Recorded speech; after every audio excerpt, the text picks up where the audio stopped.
በስመ አብ ወወልድ ወመንፈስ ቅዱስ አሃዱ አምላክ። ይትባረክ እግዚአብሔር አምላከ አበዊነ ቅዱሳን ለዘአብጽሐነ እስከዛቲ ዕለት።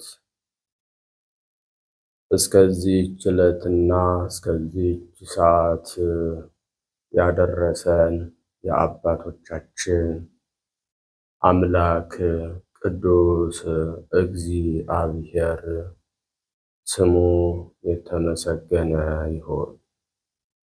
የተወደዳችሁና የተከበራችሁ እግዚአብሔር የሚወዳችሁ እግዚአብሔርን የምትወዱ የእግዚአብሔር ቤተሰቦች የወላዲተ አምላክ የንጽሕተ ንጹሐን የቅድስተ ቅዱሳን የድንግል ማርያም የአስራት የበኩራት የቃል ኪዳን የመስቀል ስር የአደራ ልጆች የቅዱሳን መላእክት የነቢያት የሐዋርያት የጻድቃን የሰማዕታት የደናግል የመነኮሳት ወዳጆች በወደደንና ባከበረን እስከ ሞት ድረስ በታመነልን በኢየሱስ ክርስቶስ ፍጹም ሰላም ሰላም እላችኋለሁ።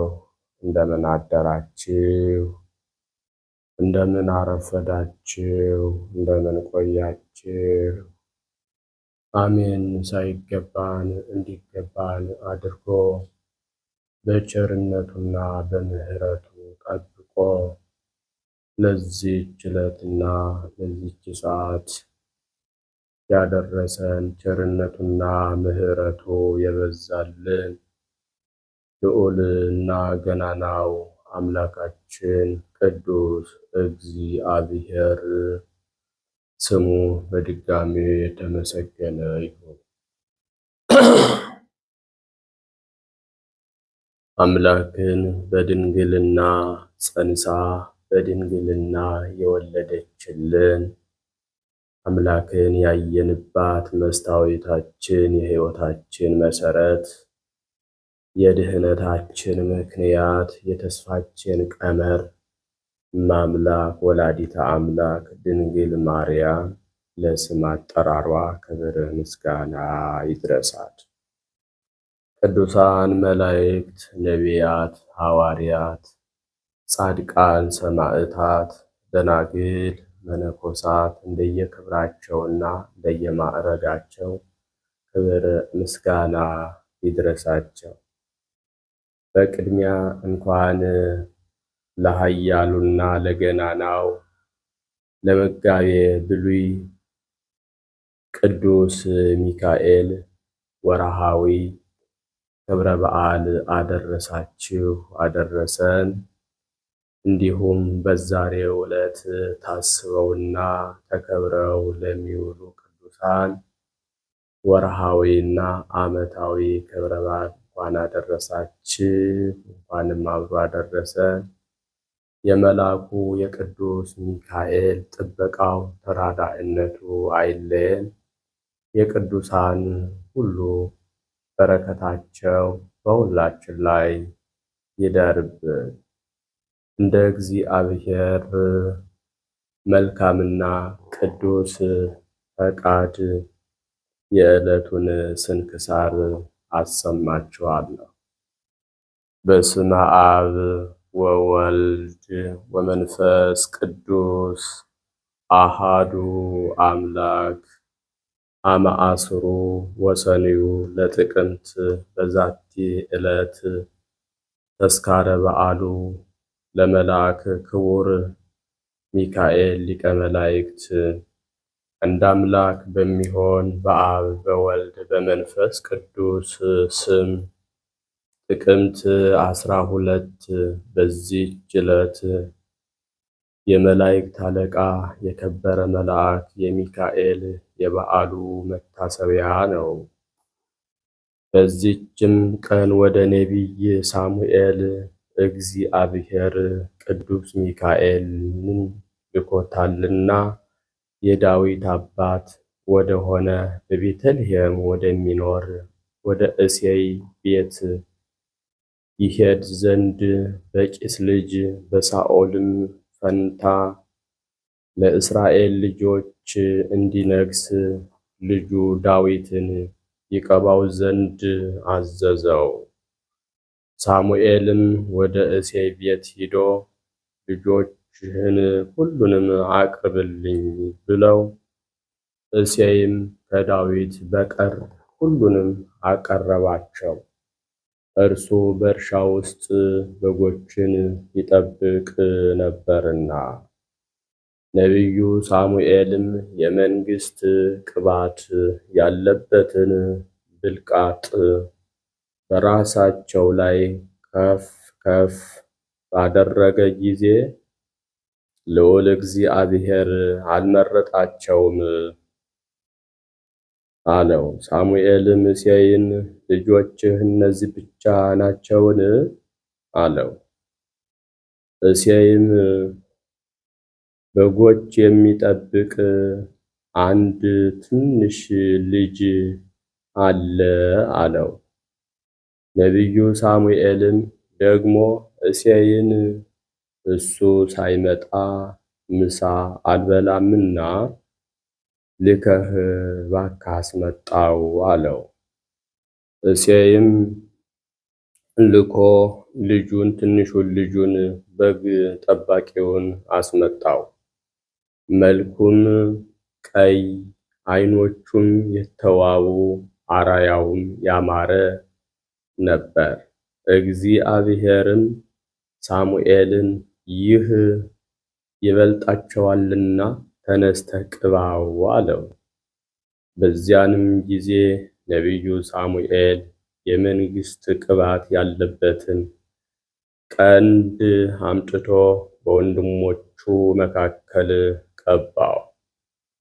ከዚያችም ቀን ጀምሮ ለሁል ጊዜ የእግዚአብሔር መንፈስ በዳዊት ላይ አደረበት። በእስራኤል ልጆችም ላይ ዳዊት ነገሰ። ደግሞ ሁለተኛ በዚህች ቀን እግዚአብሔር የመላእክት አለቃ ሚካኤልን ወደ ዳዊት ላከው። ረአይታይ ጎልያድን እስኪገድለውና የእስራኤልን ልጆች እስከሚያድናቸው ረድቶ ኃይልን ሰጠው።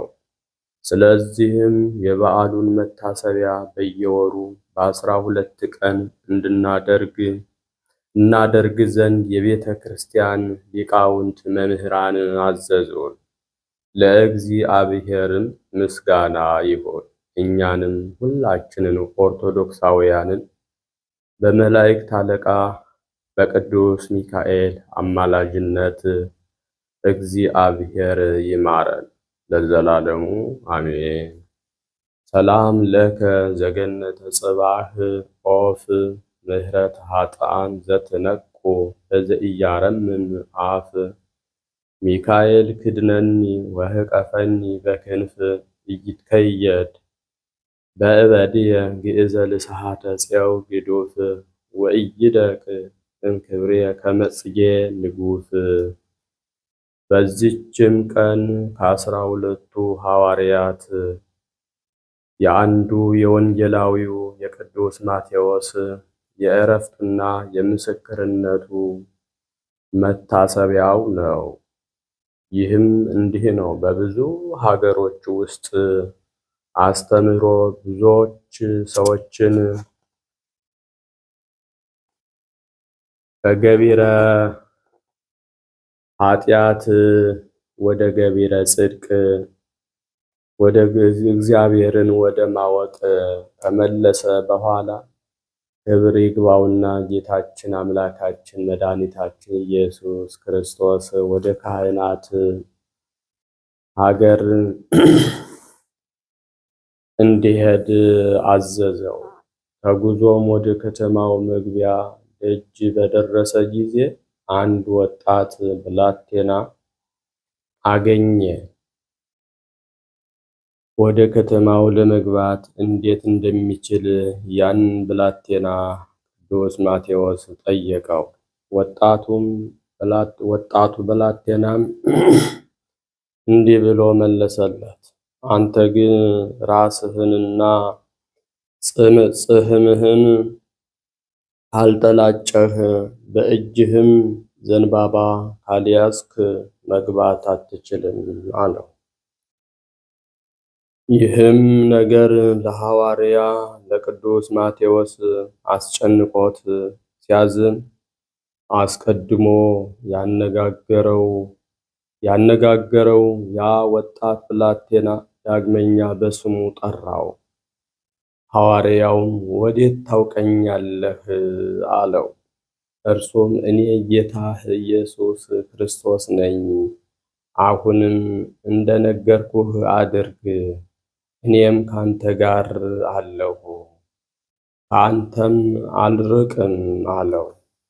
ከዚህም በኋላ ጌታችን አምላካችን መድኃኒታችን ኢየሱስ ክርስቶስ ቅዱስ ማቴዎስን እንዳዘዘው አድርጎ ወደ ካህናት ሀገር ገባ። ለአማልክት ካህናት አለቃቸው ከሆነ ከአርሚስ ጋር ተገናኘ። ከእርሱም ጋር ስለ አማልክቶቻቸው ተነጋገረና ድንቅ ታምራትን በማድረግ ጣዖቶቻቸውን አቃጠላቸው። እንዲህም አላቸው፣ ራሳቸውን ማዳን ያልቻሉ ሌላውን እንዴት ያድናሉ? አላቸው። በዚያንም ጊዜ ከአርሚስ ጋር ብዙዎች ሰዎች አምነው አጠመቃቸው። ከሰማይም ማዕድ አውርዶ መገባቸው። የሀገሩም ንጉሥ ይህን ነገር በሰማ ጊዜ እጅግ ተቆጥቶ ከአርሚስ ጋር ሐዋርያውን ወደ እሳት ጨመራቸው። ጌታችንም አዳናቸው። ከዚህም በኋላ በሚያሰቃያቸው ነገር ሲያስብ እነሆ ልጁ እንደሞተ ነገሩት። እጅግም አዘነ። ሐዋርያ ማቴዎስም ልጅህን እንዲያስነሱት ወደ አማልክትህ ለምን አትለምንም አለው። ንጉሡም የሞተ ማንሳት እንዴት አማልክት ይችላሉ ብሎ ለቅዱስ ማቴዎስ መለሰ። ቅዱስ ማቴዎስም ብታምንስ የእኛ አምላክ ልጅህን ማስነሳት ይችላል አለው። ንጉሡም ልጄ ከተነሳ በእውነት እኔ አምናለሁ፣ በአንተ አምላክ አምናለሁ አለ። በዚያንም ጊዜ ሐዋርያው ክብር ይግባውና ወደ ጌታችን ወደ አምላካችን ወደ ኢየሱስ ክርስቶስ ጸለየና የንጉሡን ልጅ ከሞት አስነሳው። ንጉሡም ክብር ይግባውና በጌታችን አመነ። የሀገር ሰዎች ሁሉም አመኑ። የቀናች ሃይማኖትንም አስተምሮ የክርስትና ጥምቀትን አጠመቃቸው። ካህናትንም ሾመላቸው።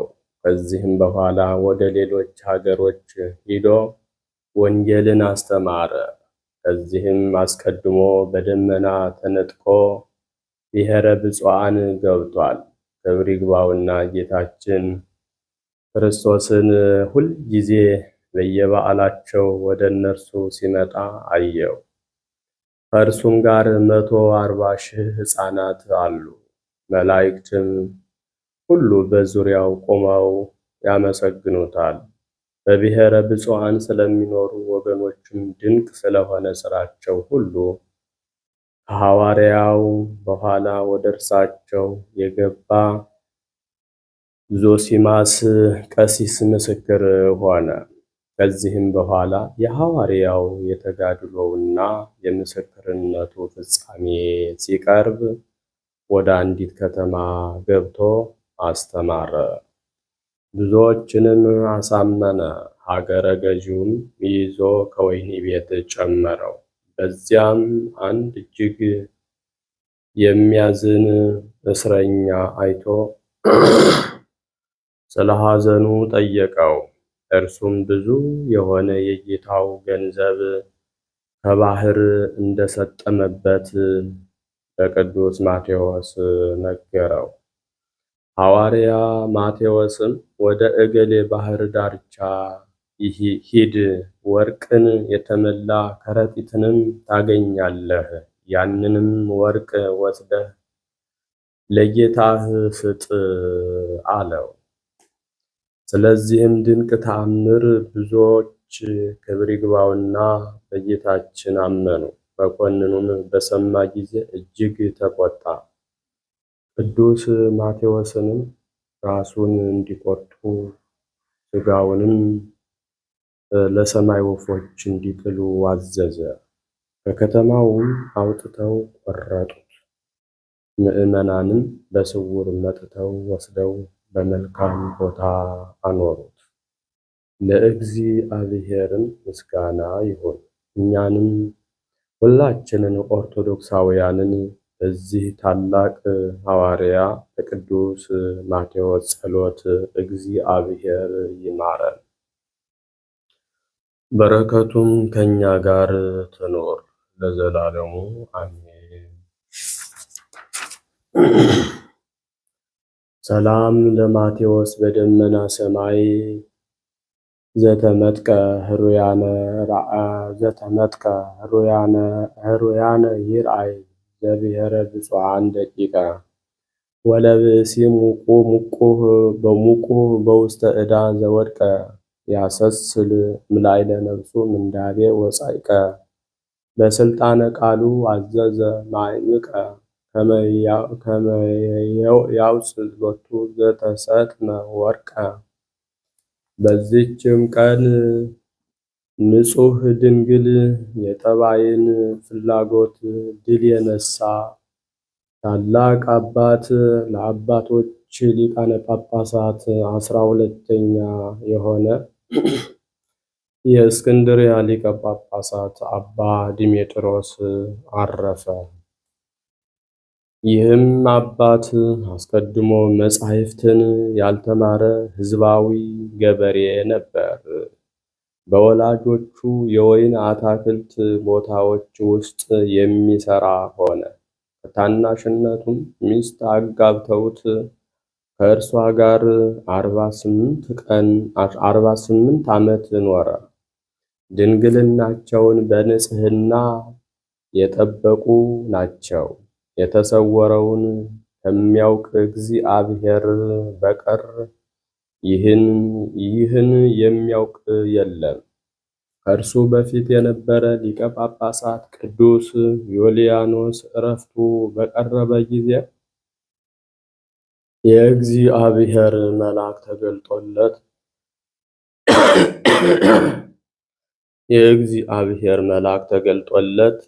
ተገለጠለት። ከእርሱ በኋላ ሊቀ ጳጳሳት የሚሆነውን በምልክት ገለጠለት። እንዲህም አለው፣ ነገ የወይን ዘለላ ይዞ ወደ አንተ የሚገባ ሰው አለ። ከአንተ በኋላ ሊቀ ጳጳሳት የሚሆን እርሱ ነውና ያዘው፣ አትተወው አለው። በዚያችም ቀን ዲሜጥሮስ ወደ አታክልቱ ቦታ ገባ። ያለ ጊዜው ያፈራ የወይን ዘለላ አገኘ። ያንንም የወይን ዘለላ በረከት ሊቀበልበት ወደ ሊቀ ጳጳሳት አባ ዮልዮስ ይዞት ሄደ። በዚያንም ጊዜ አባ ዮልዮስ ዲሜጥሮስን በእጁ ይዞ ለሕዝቡ ሁሉና ለኤጲስቆጶሳት አሳልፎ ሰጠው። ከእኔ በኋላ ሊቀ ጳጳሳት የሚሆናችሁ ይህ ነው፣ ስለ እርሱ ከእግዚአብሔር የተላከ ብርሃናዊ መልአክ ነግሮኛልና ይዛችሁ ሹሙት አላቸው። ከዚህም በኋላ አባ ዮልዮስ ባረፈ ጊዜ የጸሎቱን ሥርዓት ፈጽመውለት ሊቀ ጵጵስና ሾሙት። ያን ጊዜ መንፈስ ቅዱስ መላበት። የቤተ ክርስቲያን የሆኑ የብሉያትና የሐዲሳት መጻሕፍትን አንብቦ ተረጎማቸው። ተረጎመላቸው፣ ብዙዎች ምስጢራትም ተገለጡለት። ከዚህም በኋላ ባሕረ ሐሳብ የተባለውን የዘመን መቁጠሪያ ሠራ። ከእርሱ በፊት የነበሩ የክርስቲያን ወገኖች የመድኃኒታችን የጥምቀቱን በዓል ጥር 11 ቀን አክብረው በማግስቱ የከበረች አርባ ጾምን ጀምረው እስከ የካቲት 22 ቀን ድረስ ይጾማሉ። ከዚያም በኋላ መጋቢት 22 ቀን የሆሳዕናን በዓል አክብረው በማግስቱ ደግሞ የሕማማትን ሰሞን ጾም ጀምረው ይጾማሉ። ከሐዋርያትም ዘመን ጀምሮ እስከ እርሱ ዘመን እንዲህ እያደረጉ ኖሩ። እርሱም እንዲህ ሠራ። የከበረች የጌታችን ጾም መግቢያዋ ከሰኞ ቀን እንዳይፋለስ፣ ፍጻሜውም በዓርብ ቀን፣ ከዚያም የሆሳዕናን በዓል ደግሞ አያይዞ ሠራ።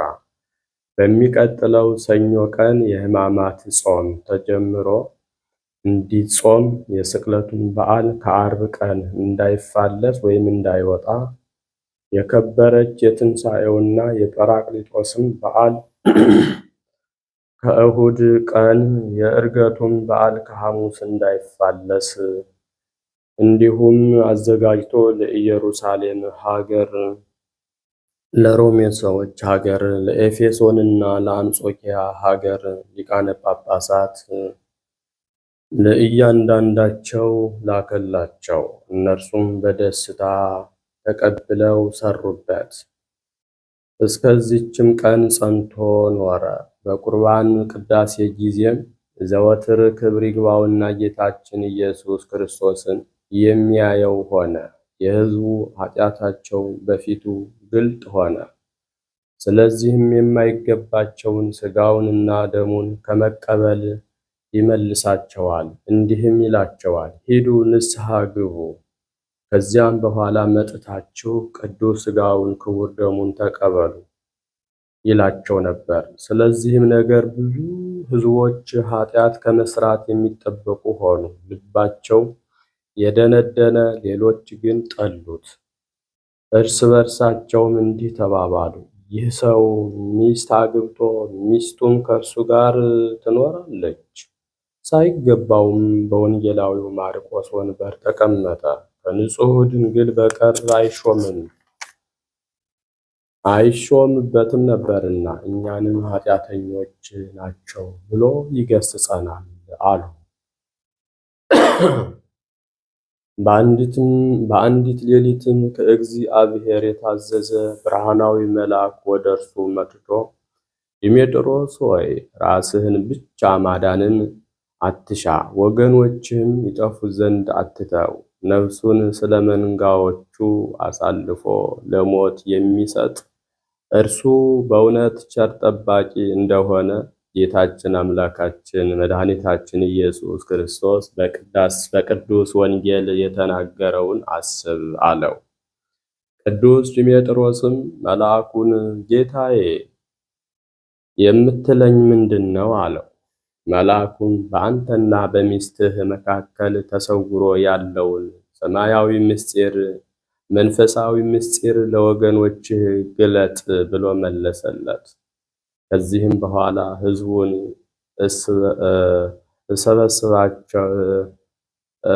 አሰባስባቸው፣ ሊቀ ዲያቆኑንም ወጥተው ወደ ቤታቸው እንዳይገቡ ሕዝቡን ንገራቸው በለው አለው።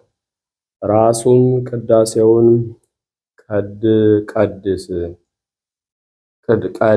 ሁለተኛም እንጨቶችን ሰብስበው እሳትን እንዲያነዱ አዘዛቸው።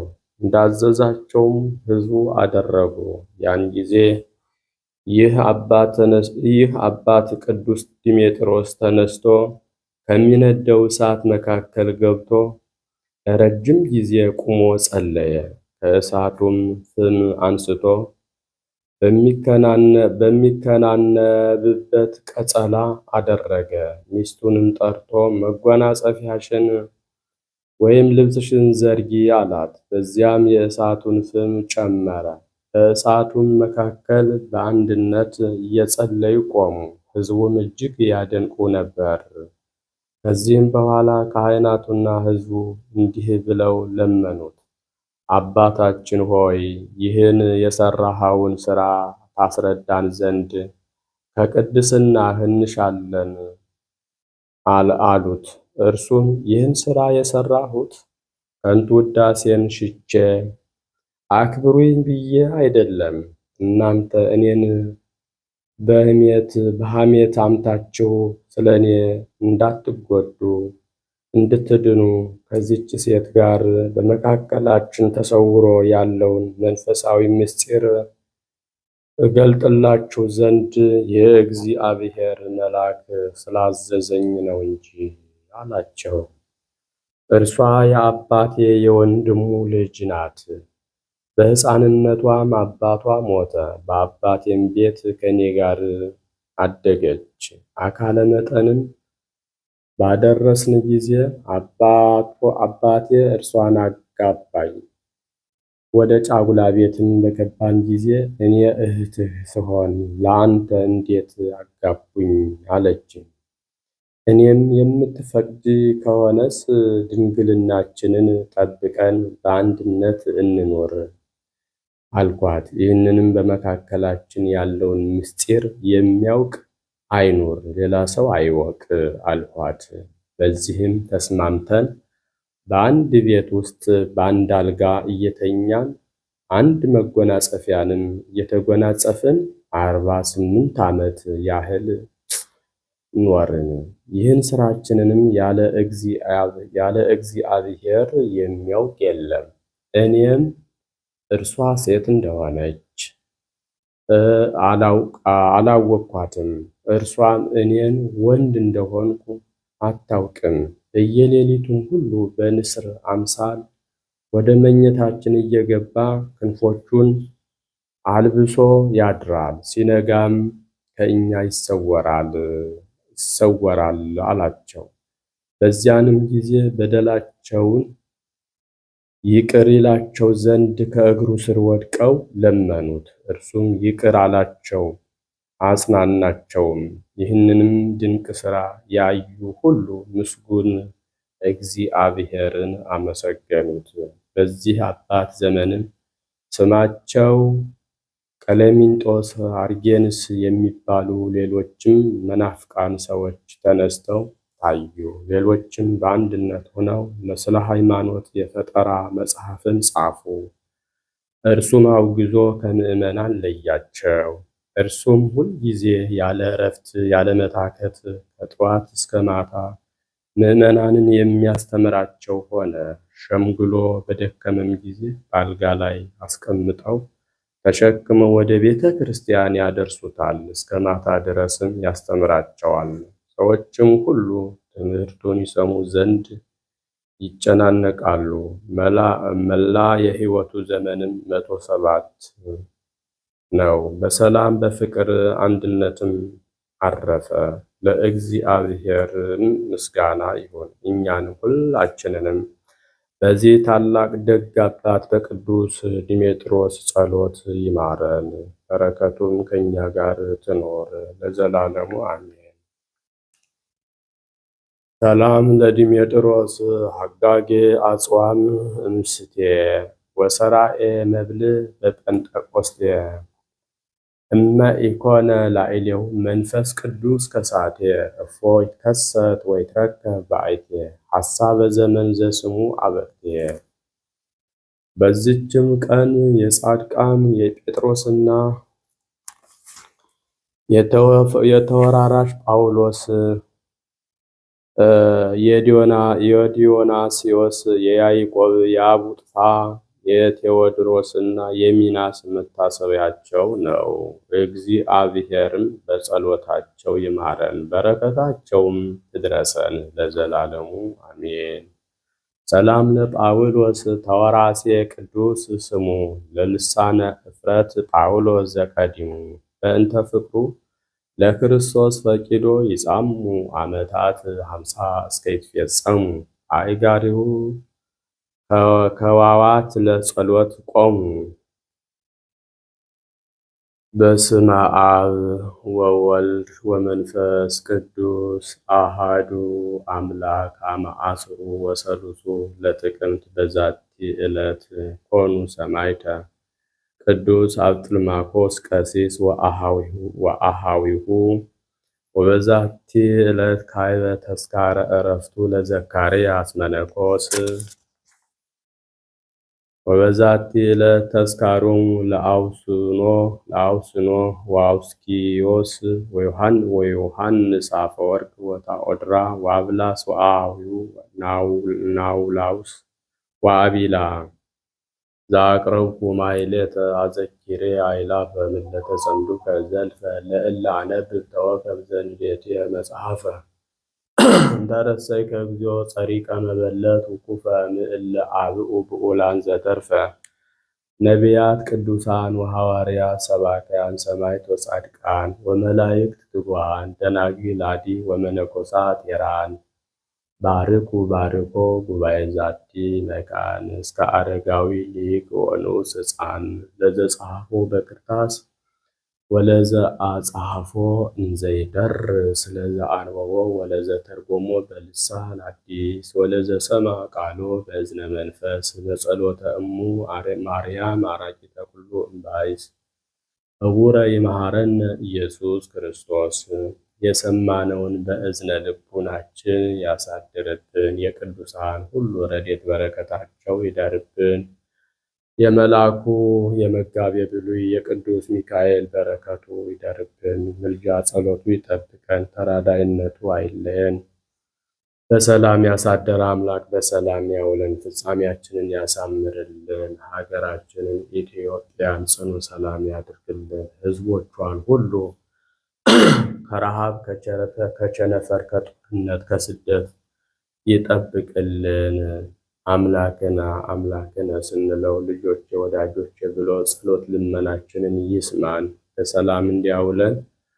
አቡነ ዘበሰማያት እንበል።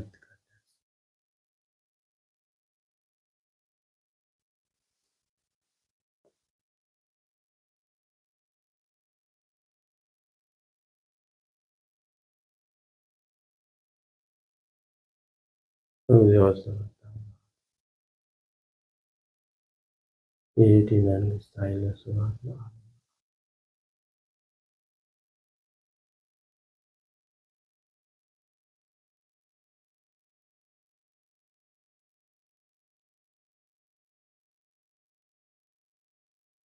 ኮኑ ፍቱሐነ ወንጹሐነ ይረስይክሙ ድልዋነ ለመንግሥተ ሰማያት እግዚኦ መሐረነ ክርስቶስ እንበል 12 ጊዜ መሐረነ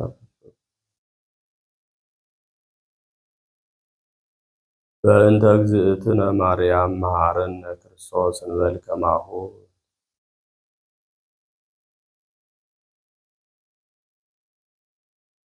ኦ እግዚእየ ኢየሱስ ክርስቶስ ስረይ ኃጢአትየ ወኃጢአተ ኩሉ ሕዝብከ እማእሰረ ኃጢአት። እግዚአብሔር ይፍታ።